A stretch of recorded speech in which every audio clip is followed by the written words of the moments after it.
Kita lanjut ke pro forma income statement. Jadi di sini ada soalnya untuk memperbaiki kinerja keuangan perusahaannya, PT XYZ berencana untuk meningkatkan penjualan tahun depan sebesar 12,5%. Nah, dan tidak menambah pinjaman sehingga tidak akan merubah jumlah bunga. Di jumlah bunga itu interest ya, yang telah dibayarkan tahun ini. Perusahaan juga berencana untuk mengalokasikan 30% keuntungan setelah pajak atau earning after tax-nya untuk perusahaan tahun 2021 untuk dibagikan sebagai dividen kas. Susunlah pro forma income statement PT XYZ ini. Oke, jadi di sini juga ada tambahan informasi untuk income statement 2020 ya. Jadi di sini udah aku pindahin ke Excel. Jadi di sini ada 16 sales, COGS, gross profit, terus operating expense, operating profit, interestnya segini, earning before tax, tax, earning after tax, cash dividend, dan to return earning. Jadi kalau misalnya di soal SI, misalnya kayak nomor 1 nih, dia belum lengkap terisi semua. Teman-teman boleh lengkapin dulu ya, tapi biasa udah keisi semua sih untuk profit. Oke, kita lanjut. Jadi langkah pertama nih, kita kan harus diminta buat naikin penjualan tahun depan sebesar 12,5%. Jadi kita pertama ngapain sih? Pertama itu hitung perbandingan antara si sales ini. Sales ini kan mau naik. Jadi kita hitung perbandingan, kita kan nggak tahu nih sebenarnya COGS tahun itu untuk tahun depan ya. Kalau misalnya salesnya naik, COGS-nya kira-kira jadi berapa sih? Nah, kita bandingin dulu nih antara COGS dengan salesnya. Jadi kita isi makanya COGS-nya itu 10.920 dan juga salesnya itu 16.800. Nah, jadi dapat hasilnya itu tinggal dibagi aja 0,65.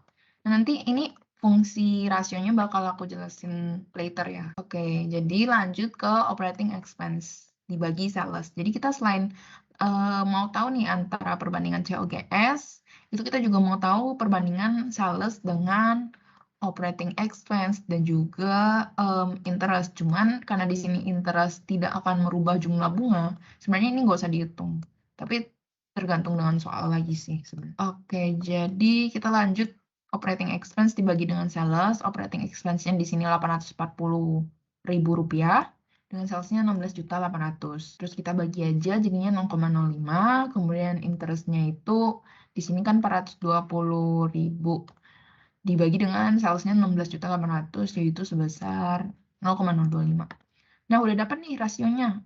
Ini untuk apa sih, Ci, rasionya? Nah, kita bakal hitung buat income statement 2021. Jadi di sini kan tadi si manajernya mungkin mau dinaikin jadi 12,5%. Jadi sales tahun sebelumnya itu 16.800 dikali dengan 112,5%. Teman-teman udah tahu ya kenapa dikali 112 bukan 12,5 doang. Karena ya ditambah dengan angka ini juga. Oke, begitu. Lalu kita lihat jadinya 18.900. Nah, ini selanjutnya COGS-nya. Kan kita nggak tahu nih perhitungan COGS-nya, HPP-nya berapa banyak sih per item, terus item apa yang kejual. Nah, kita pakai perbandingan ini. Jadi perbandingan antara COGS dan sales itu kan 0,65%. Saya 0,65 ataupun 65%-nya. Jadi di sini COGS salesnya itu yang kenaikan ini dikali dengan 0,65 ini, sorry. Lalu jadinya kita dapat 18.900 dikali 0,65 ini jadinya 12,285 ribu rupiah. Nah, kita tinggal kurangin aja sales dikurangin COGS jadinya 6 juta. Kemudian operating expense-nya, nah di sini kan kita udah hitung nih rasionya 0,05 dibandingkan dengan sales. Jadi di sini untuk rumusnya itu sales yang udah dinaikin sebesar 12,5% dikali dengan rasionya 0,05. Jadinya Rp945.000. Kemudian tinggal dikurangin gross profit dikurangi dengan operating expense, kita dapat operating profitnya 5,6. Nah, lanjut tadi kan interestnya dia bilang tidak akan merubah jumlah bunga. Jadi kita nggak pakai nih rasio yang udah kita hitung ini. Nah, kalau misalnya dipakai, dia nggak nyebutin bahwa bunganya akan merubah, jadi kita bakal kaliin rasio ini 0,025 dengan sales. Tapi karena tidak pakai, jadi kita tetap sebesar 420 ya, sama kayak yang tahun 2020 nih, 420. Oke, kita tinggal kurangin aja, kita bakal ketemu earning before tax-nya sebesar 5.250.000, tax-nya tinggal dikali 40% dari earning before tax-nya, yaitu 2.100.000. Kemudian tinggal dikurang nih earning before tax dikurang dengan tax, yaitu 2.100.000, jadinya 3.150.000 rupiah. Nah, di sini perusahaan juga berencana untuk mengalokasikan 30% keuntungan setelah pajak ya, earning after tax maksudnya, ke 2021 dibagikan sebagai dividen kas. Berarti dividen kasnya bakal berubah dong dengan yang tahun lalu, kan tahun lalu 792. Sementara tahun ini itu 30% dikali dengan EAT-nya. EAT-nya ini kan 3150 ya, dikali dengan 30% jadinya 945.000. Nah, ini untuk cash dividend yang dibagi-bagikan ke shareholder. Kemudian untuk retain earning-nya tinggal dikurangin aja teman-teman, 3.150.000 dikurangin dengan 945.000 rupiah. Itu 2.205.000. Oke, berarti udah selesai nih sampai sini. Soalnya dia cuma minta sampai pro forma income statement. Gitu. Mungkin ada yang mau ditanya sampai sini? Ci, boleh ulang bagian cash dividend nggak? Soalnya tadi Cici nge-lag jadi nggak ada. Oh ya, oke. Nggak apa-apa. Mungkin internet aku lagi jelek ya. Oke, jadi di sini cash dividend-nya kan kita bisa lihat di soal. Di sini berencana untuk mengalokasikan 30% keuntungan setelah pajak earning after tax perusahaan 2021 sebagai dividen kas. Nah, jadi di sini kan dividen kas tahun lalunya itu kan 792. Sementara untuk tahun depan diminta nih jadinya 30% aja setelah EAT, dikali dengan EAT maksudnya. Nah, jadi EAT-nya itu 3.150.000 dikali dengan 30%.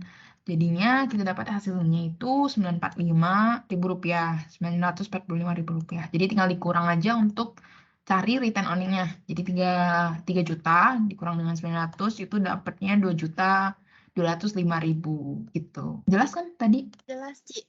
Terus untuk perhitungan pro forma itu dia selalu begitu ya, yang hitung perbandingannya itu. Setahu aku ya sih begini pakai rasio gitu. Aku juga dulu diajarinnya pakai rasio. Oke, Ci. Thank you, Ci. Mungkin kalau misalnya soalnya lebih panjang, lebih lengkap ya, mungkin bakal dikasih tahu juga untuk COGS-nya, itemnya apa aja. Tapi kayaknya nggak mungkin deh, soalnya nggak serumit itu harusnya. Itu. Mungkin ada pertanyaan lain, boleh ditanyain ya. Aku minum dulu bentar. Ci, boleh minta ulang yang operating expense nggak, Ci? Tadi putus-putus juga, Ci. Oke, sebentar ya. Oke, jadi di sini operating expense nih, 840 ya. Jadi di sini kan teman-teman tahu kita bakal pakai rasio. Jadi di sini untuk operating expense itu dibagi dengan sales. Jadi di sini salesnya itu masih pakai sales tahun lalu ya, jangan pakai sales yang udah dinaikin. Nah, di sini kan kita tinggal masukin aja nih 840.000 rupiah untuk operating expense-nya di sini. Kemudian salesnya 16.800.000. Tinggal dibagi aja teman-teman, jadi 0,05. Nah, 0,05 ini kita tinggal masukin operating expense kan tadi perbandingannya dengan sales. Jadi kita kali ini dengan sales yang baru. Sales yang baru kan udah dikali dengan 12,5%, jadinya 18.900.000 ya. Nah, 18.900.000 ini dikali dengan rasionya tadi 0,05. 0,05 dapat deh. Jadi hasilnya 945.000 gitu. Oke, Ci, thank you. Oke, sama-sama. Oke, kita lanjut ke balance sheet ya. Jadi di sini ada pro forma balance sheet. Oke, di sini ada PT RST ingin memperbaiki kerja operasional perusahaannya dengan menyusun pro forma balance sheet tahun 2021 yang akan datang. Anda diminta untuk membantu perusahaan dalam menyusun laporan ini berdasarkan perkiraan-perkiraan. Jadi di sini ada perkiraan manajer ataupun pihak lainnya yang bakal mempengaruhi balance sheet 2021-nya ya. Jadi di sini aku bakal bacain yang poin A, itu penjualannya meningkat 15% dengan total keuntungan USD 3 juta dolar. Kemudian dividen payout ratio-nya yaitu 30%. Oke, sorry ya, bermasalah jaringan wifi aku. Jadi aku share screen dulu. Oke, tadi sampai mungkin kita ulang lagi ya dari poin A. Nah, di sini habis apa sih namanya? Oh ya, copy balance sheet-nya ya untuk tahun 2021 itu kita bakal hitung nih penjualannya bakal meningkat 15% dengan total keuntungan 3 juta US dollar. Kita bakal masukin 3 juta dolar ini ke retained earning karena retained earning itu kan kumpulan keuntungan dari periode sebelumnya ya. Oke, jadi ditambah 3 juta. Oke. Nah, ini kalau misalnya nggak balance dihiraukan dulu ya, teman-teman. Nah, kita lanjut ke poin B, dividen payout ratio sebanyak 30% dari keuntungan tahun 2021. Nah, karena tadi disebutin di poin A, total keuntungannya itu 3 juta. Jadi 3 juta dikali dengan 30% yaitu sebesar 900.000 ya. 900.000 yang bakal mengurangi return earning. Karena kalau kita bagi-bagi cash dividen, keuntungan kita bakal menurun dong. Bakal menurun yang akan mempengaruhi return earning tersebut. Jadi di sini habis ditambah 3 juta, kita bakal kurangin 900.000. Jadi 3 juta dikali 30% dulu ya. Jadi dapat hasilnya 2.998.000 US dollar. Nah, kita lanjut ke poin C, cash balance naik menjadi 2 juta. Jadi kita ini ganti angkanya jadi 2 juta. Lalu marketable securities, mungkin ini boleh yang udah berubah kita boleh tandain dulu ya, warnain. Tadi kan cash sama return earning. Terus ada marketable securities, kemudian inventory, kemudian account payable, lalu long term debt di sini. Kemudian ada juga common stock dan paid in capital. Itu juga nggak berubah. Jadi kita warnain dulu. Oke, nah nggak berubah. Lalu kita lanjut ke poin E. Di sini account receivable, notes payable, accruals meningkat sesuai dengan persentase peningkatan penjualan. Jadi accounts receivable-nya kan itu akan meningkat sesuai si penjualan ini kan. Jadi di poin A itu disebutkan penjualannya meningkat sebesar 15%. Jadi untuk accounts receivable-nya itu kita kali 115% ya teman-teman. Oke, kemudian tadi ada juga notes payable. Notes payable-nya kita kali juga 115%. Kemudian accruals juga. Accruals meningkat 119%, tinggal dikaliin. Mungkin ya, ini karena nggak ada di soal, ini mungkin cuma logika doang. Kalau misalnya penjualannya naik, account receivable juga naik dong. Terus notes payable mungkin karena penjualannya naik, pembeliannya juga naik kan. Nah, kalau pembeliannya naik, mungkin notes payable-nya juga terpengaruh gitu. Nah, sama accruals itu lebih ke ini sih. Ya, angka lain lah ya. Aku juga kurang paham accruals itu. Nah, ini juga naik. Ya, dari soalnya juga diminta diprediksinya gitu meningkat. Jadi, kita tinggal kaliin aja gitu. Persentasenya 15% dengan angka-angkanya. Kira-kira gitu. Paham nggak? Oke, Ci. Thank you, Ci. Oke, sama-sama. Nah, kan udah nih poin E ya. Nah, jadi poin F, tidak ada pembelian mesin baru. Jadinya fix asetnya ini tetap nih. Kita warnain dulu. Terus yang G, rencana penerbitan preferred stock di tahun 2021 sejumlah 500.000 US dollar. Jadi karena kita ada menerbitkan preferred stock, jadi menambah dong angka ataupun nominal dari preferred stock ini. Jadi kita tambahin 500.000 US dollar. Nah, udah nih kan. Oke, berarti udah keisi semua ya. Nah, ini kita bisa lihat dari total liabilities dan stockholder equity-nya kok berbeda gitu ya. Ini yang satu 10 juta, yang satu 12 juta. Nah, tenang teman-teman, mungkin ada beberapa hal yang emang nggak di-mention di poin A sampai G ini. Nah, selisih dari kedua angka ini, biasanya sih bakal selisih di total aset ya. Nah, kalau selisih total aset ini kita bakal nulis excess cash. Excess cash sebesar apa? Sebesar selisih dari kedua angka ini. Jadi kita cari dulu selisihnya. Nah, sebesar 2.312 ya. Ini aku tulis aja manual. Nah, terus ini deh biar gampang. Ini selisih. Nah, udah gini kita tinggal tambahin aja langsung. Tambahin untuk current asset, net fixed asset, dan juga excess cash, selisih tadi. Biar, kenapa ini? Bentar ya. Oke, ini aku catat aja ya. Aku tulis manual. Oke. Oke, jadi dapat deh hasilnya, bentar ya, sorry teman-teman. Dapat hasilnya itu 12.664, udah sama kan ya ini. Jadi nanti yang ditulis di lembar jawaban soal lembar jawaban kalian itu segini. Hasilnya itu begini, itu harus sama antara aset dan juga liability stockholder-nya. Maksud saya antara total aset dan juga total liability and stockholder. Nah, jadi kalau misalnya ini kan lebih kecil di total asetnya kan tadi ya. Tadi kan 10 juta. Terus kalau misalnya lebih kecil di bagian total liability dan stockholder equity-nya gimana, Ci? Nah, ini kalian bisa tulis karena ini kan kalau di aset itu excess cash. Kalau di liability berarti namanya deficit cash. Deficit cash sebesar nominal, sebesar selisihnya ya. Gitu, teman-teman. Nah, jadi aku tulis dulu tadi excess cash-nya dapat dari perbedaan antara total aset dan total liability and stockholder stockholder. Halo, Kak, boleh. suara aku? Oh, iya, boleh. Yang pro forma IS tadi, coba Kak. Pro forma IS yang tadi Kak. Iya. Bentar Kak. Saya belum keganti. Ya itu Kak. Mau nanya tadi kalau dia hitung tadi sel sama COGS itu gimana ya Kak? Soalnya Untuk yang udah di iya apa? yang Noda soalnya di aku screen-nya tuh kayak nge-lag gitu Kak. Jadi yang telat gitu Kak. Oke. Nggak apa-apa. Jadi kan tadi di soal itu diminta penjualan tahun depannya itu kan meningkat sebanyak 12,5%. Nah, di sini kita bakal hitung nih rasio antara COGS dan sales, operating dengan sales, dan juga interest dengan sales. Bisa sih yang bakal dipakai itu 3 itu. Nah, di sini COGS-nya itu kita masukin angkanya 10.920 dibagi dengan sales 16.800. Itu kita pakai angkanya yang sebelum adanya perubahannya. Jadi di sini kita tahu angkanya rasionya itu 0,65. Nah, di sini untuk cari sebentar.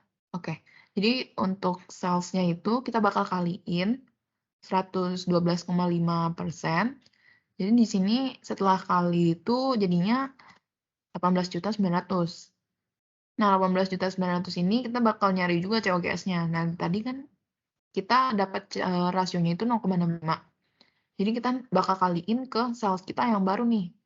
Nah, dikali 18.900 dikali dengan 0,65 ini dapat deh 12.285 begitu.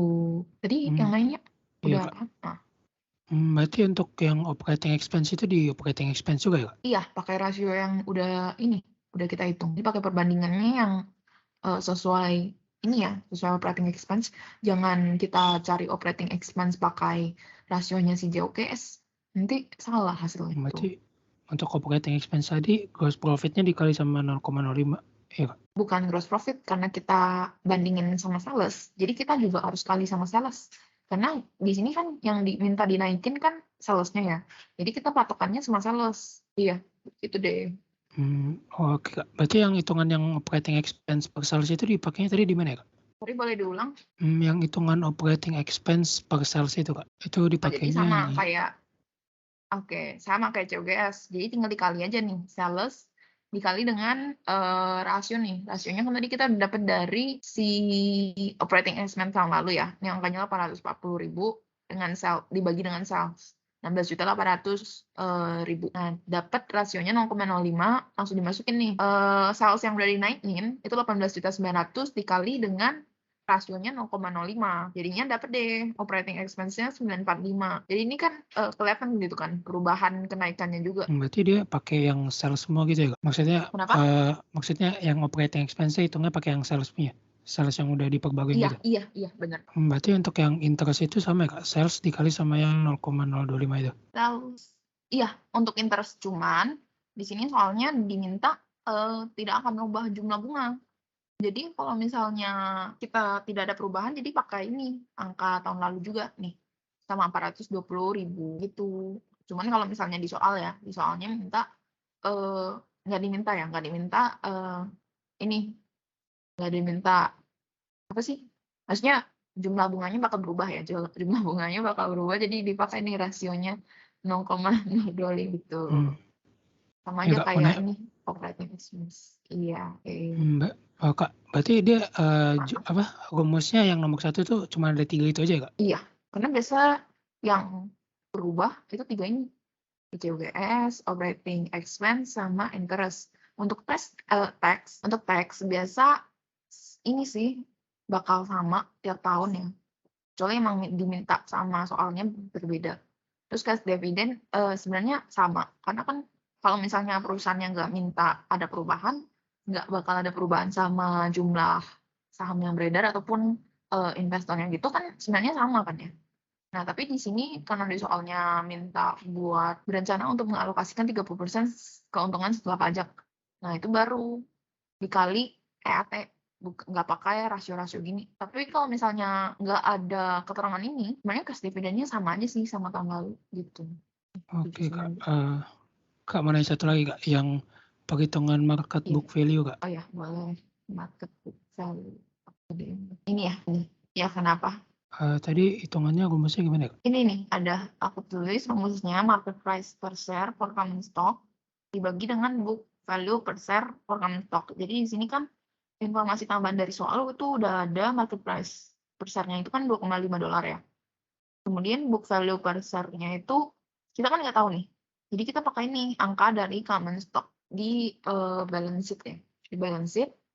Kemudian dibagi nih dengan jumlah lembar saham yang beredar sebanyak 3.000. Jadi kalau misalnya kamu lihat di sini itu $2,5 dibagi dengan dalam kurung 31.500 ini dibagi dengan 3.000. Nah, kita dapat hasilnya nanti 0,24 gitu. Oke, thank you, Kak. Gimana? Oke, Ngerti, Kak, ngerti. sama-sama. Mungkin iya. Gimana Oke, Ci? mungkin teman lain Boleh ada. lihat rumusnya, Apa? maksudnya perhitungannya tadi itu nggak Ci? Soalnya di Ini. aku nih layarnya kayak kaset rusak gitu Ci. Oh iya. Aku screenshot aja kali ya. Aku send di chat mungkin. Oke Ci. Oke. Nah, mungkin teman-teman lain ada yang mau ditanyain lagi? Ci, Iya mau aku nanya. mau nanya, Ci.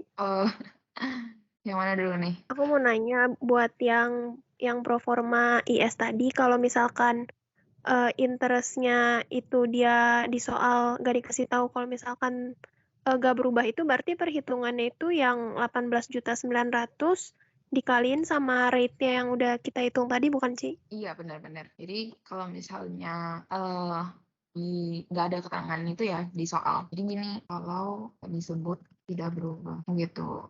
Gimana? Oke, mungkin yang tadi ada satu lagi yang mau nanya. Iya Ci, mau nanya yang pro forma balance sheet itu masih nggak ngerti yang itu. Kalau misalnya total liability dan equity-nya lebih kecil dari total aset, itu kan tulisnya defisit cash ya. Iya. Itu kayak gimana ya tadi? Ini defisit cash. Udah muncul nggak di ini di layar? Ya, itu tuh iya defisit cash-nya ditulis di yang aset atau di liability sama equity. Sorry, putus-putus. Mungkin aku ini ya langsung aja itu bakal ditulis di ini di bawah sini defisit cash-nya di kolom total liability dan stockholder equity juga. Ini aku contohin ya di sebelah sini. Jadi di sini kalau misalnya kita defisit cash, misalnya angkanya 12 juta sekian ya, 12 juta 64. Misalnya begini, yang terus deh. Misalnya defisit cash. Terus ini misalnya 10 juta berapa tadi? Ya begitu deh. Pokoknya terus nanti ini defisit cash-nya bakal diisi di sini. Defisit cash. Besar selisihnya berapa? Ini ini 13 juta deh. Kita angka asal ya. Nah, kita tinggal kurangin aja 13 juta dengan selisihnya kan 12 juta 664. Oh, 335 100 gitu ya. 335 100. Nah, udah nih. Udah kita tinggal ditambahin aja 335 100 ditambah dengan pokoknya ditotalin deh. Ditotalin untuk liabilities dan juga stockholder equity-nya. Nah, kurang lebih kayak gini. Masih bingung nggak? Atau udah paham? Udah paham Ci, thank you. Oke, sama-sama. Berarti yang kata yang dikali sama 15% itu Ci, yang meningkat 15% gitu. Itu kalau yang misalnya dia nggak dikasih tahu, misalnya nggak berubah nih, nah itu dikali sama yang 15% itu ya Ci. 15% yang mana ya? Oh, yang ini yang A. Yang pro forma balance sheet itu Ci. Oh, yang B. Oh, ini dividend payout ratio ya. Dia karena ini sih, karena dari keuntungannya. Soalnya kita kalau rumus dividen payout sendiri kan dividen apa ya kemarin? Dividen dividen gitulah ya pokoknya. Nah itu dicarinya kan dari dividennya ya. Sementara ini kalau misalnya balance sheet kan nggak ada ngomongin tentang dividen, dia langsung angka akhirnya, hasil akhirnya gitu kan berapa kan, karena dari retained earning. Kecuali emang ada dari income statement-nya sih, ada dividennya berapa, kemudian market share, tapi harusnya nggak susah itu untuk balance sheet. Enggak, Ci, Gitu. aku nanya yang poin A-nya, Ci, yang 15%. Oh, yang A. Yang A kenapa? Maksud aku kan di keterangan yang D kan dia bilang yang marketable securities sama inventory, account payable sama long term itu nggak berubah. Kalau misalnya dia nggak ada keterangan dia nggak berubah, berarti harus dikaliin sama 15% juga ya? Harusnya enggak sih. Soalnya dia bakal disebut di sini aja semua akunnya disebutkan. Yang mana yang berubah, yang mana yang enggak. Jadi antara dia ikutan berubah apa enggak berubah gitu. Gitu sih. Sesuai soal juga ujung-ujung. Oke, sama-sama. Oke, mungkin untuk mentoring MK hari ini sampai segitu dulu. Mungkin teman-teman kalau ada yang mau tanya lebih lanjut boleh chat Teams aku ya. Terima kasih. Thank you, Ci.